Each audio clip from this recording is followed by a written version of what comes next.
करवा चौथ व्रत का था। एक साहूकार था, उसके 7 बेटे थे और एक बेटी थी।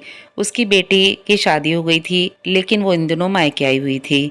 7 भाइयों की लाडली बहन थी। 8 भाई बहन एक साथ बैठकर खाना खाते थे। कार्तिक की चौथ आने पर बहन ने करवा चौथ का व्रत रखा। जब 7 भाई खाना खाने आए तो उन्होंने बहन को भी खाने के लिए बुलाया।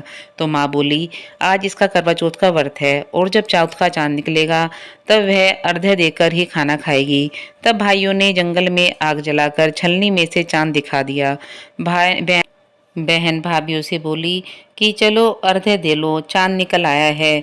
भाभियां बोली कि ये तेरा चांद निकला है, हमारा चांद तो भी बाद में निकलेगा। बहन चांद को अर्घ्य देकर भाइयों के साथ खाने बैठ गई।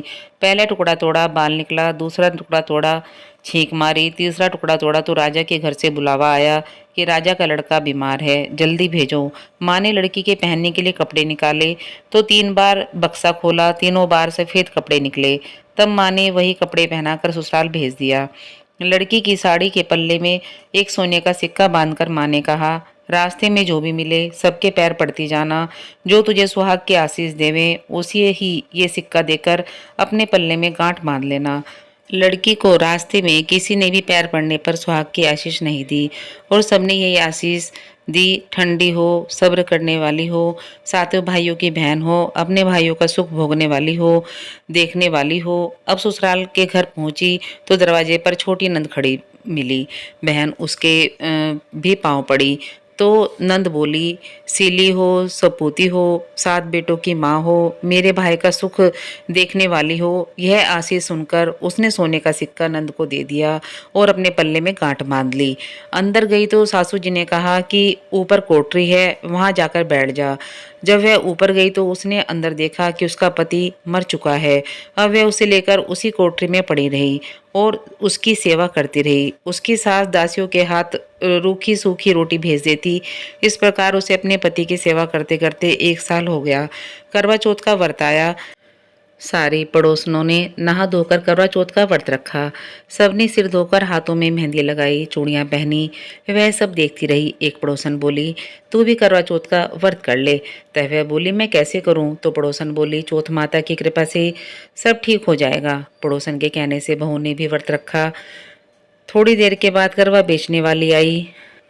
करवे लो री करवे लो, भाइयों की प्यारी करवे लो, दिन में चाह दुगवानी करवे लो, ज्यादा भूख लगने वाली करवे लो। बहू ने आवाज लगाई, ए करवे वाली, मेरे को करवे दे जा। करवे वाली बोली, मेरी दूसरी बहन आएगी तो तेरे को करवे देगी। दूसरी बहन आई, करवे लोरी करवे लो, भाइयों की प्यारी करवे लो, दिन में चांद उगवाने वाली करवे लो, ज्यादा भूख लगने वाली करवे लो। बहू ने आवाज लगाई, ए करवे वाली, मेरे को भी करवे दे जा। दूसरी करवे वाली बोली, मेरी तीसरी बहन आएगी तो तेरे को करवे देगी। इस तरह 5 बहनें आकर चली गई पर किसी ने भी करवे नहीं दिए। फिर छठी बहन आई और बोली, मेरी 7वीं बहन आएगी, वह तुझे करवे देगी। तू सारे रास्ते में कांटे बिखेर कर रख देना, तब उसके पैर में कांटा चुभ जाएगा तो वह खूब चिल्लाती हुई आएगी। तब तू सुई लेकर बैठ जाना और उसका पैर पकड़कर मत छोड़ना और उसके पैर का कांटा निकाल देना। वह तुझे आशीर्वाद देगी तो तुम दूसरे उससे करवे मांग लेना। तब वह तुझे करवे देकर जाएगी। तब तू उद्यापन करना, जिससे तेरा पति अच्छा हो जाएगा। अब उसने वैसा ही किया, सारे रास्ते में कांटे बिछा दिए। तब 7वीं बहन करवे लेकर आई तो पाँव में कांटा चुभने से दर्द से खूब चिल्लाती हुई आई। तो उसने उसका पैर पकड़कर छोड़ा नहीं और उसका कांटा निकाल दिया। जब उसने आशीर्वाद दिया कि बहू ने उसके पैर पकड़ लिए और बोली कि जब तुमने मुझे आशीर्वाद दिया है तो करवे भी देकर जाएगी। उसने बोला, तूने तो मुझे ठग लिया। वह कहकर चौथ माता ने उसे आंख में से काजल, नाखूनों में से मेहंदी, मांग में से सिंदूर और चितली अंगूठी का छींटा और साथ में करवे भी दे दिए। अब करवे लेकर बहू ने उद्यापन की तैयारी की और व्रत रखा। राजा का लड़का ठीक हो गया और बोला, मैं बहुत सोया। वह बोली, सोई नहीं, 12 महीने हो गए आपकी सेवा करते करते। कार्तिक की चौथ माता ने सुहाग दिया है। उसका पति बोला कि चौथ माता को उद्यापन करो। अब उसने चौथ माता की कहानी सुनी, उद्यापन कर खूब सारा चूरमा बनाया और जिम कर वे दोनों चौपड़ खेलने लग गए। इतने में उसकी बांदी तेल की बनी सब्जी पूरी लेकर आ गई। दोनों को खेलते देख सासू माँ को जाकर बोली, महलों में खूब रौनक है, तुम्हारी बहू बेटे चौपड़ सार खेल रहे हैं। इतना सुनकर सासू देखने आई। दोनों को देखकर बहुत खुश हो गई। बहू ने सासू के पैर दबाए और सासू बोली, बहू सच सच बता, तूने क्या किया? उसने सारा हाल अपनी सासू को बताया तो राजा ने सारे शहर में ढिंढोरा पिटवाया कि अपने पति के जीवन के लिए सब बहनें करवा चौथ का व्रत रखें। पहली करवा चौथ को अपने पीहर में जाकर व्रत करें। हे जगत माता, जैसे राजा के लड़के को जीवन दान दिया वैसा सभी को देना, मेरे पति को भी देना। कहते सुनते सब परिवार की स्त्रियों का सुहाग भी देना। इस प्रकार विनायक जी की कहानी भी कह सुन लेते हैं।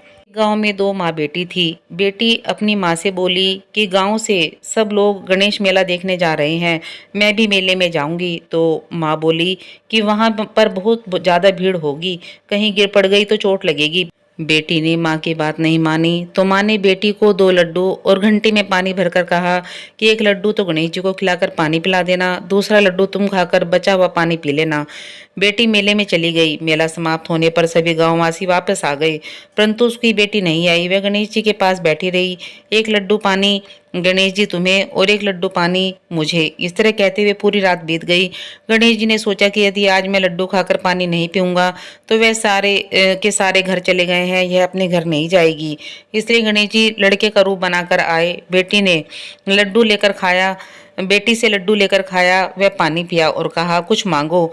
बेटी मन में बोली मैं क्या मांगू, अन्न मांगू, धन मांगू, महल मांगू, सुहाग मांगू, खेत मांगू, बैल मांगू, बस इतना ही मांग लेती हूँ। गणेश जी उसके मन की बात जानकर बोले अब अपने घर जाओ, तो जो तुमने मन में सोचा है वह सब तुम्हें मिलेगा। बेटी घर पर पहुंची तो माँ ने पूछा कि इतनी देर कैसे हो गई। बेटी ने कहा कि आपके कहे अनुसार मैं गणेश जी को लड्डू खिलाकर पानी पिलाकर आई हूँ।